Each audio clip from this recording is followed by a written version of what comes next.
Vuruşacağım, sona kadar vuruşacağım. Pisliği reddedip vuruşacağım. İnanıram ben. Büdüresem, yıkılsam ölmeyeceğim. Bilirəm, Rəbb məni kaldıracak. Düşmən gülləsindən yaralansam da bilirəm, Rəbb mənə şəfa verəcək. Qələbə mənimdir, inanıram mən. Qələbə mənimdir, inanıram mən. Qələbə mənimdir, Rəbbim yanımdadır.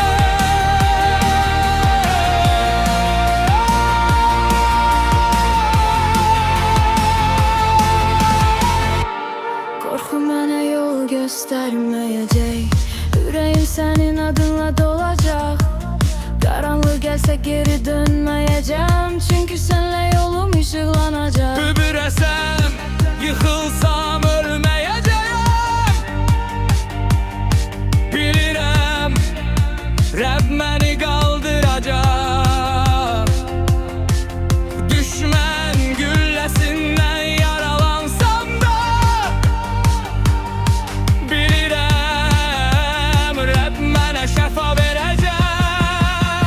Qələbə mənimdir, inanıram mən. Qələbə mənimdir, inanıram mən. Qələbə mənimdir, Rəbbim yanımdadır.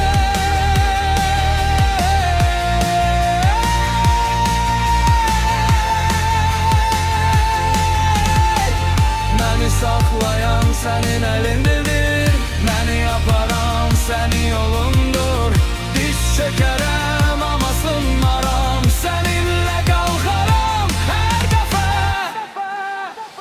Qələbə mənimdir.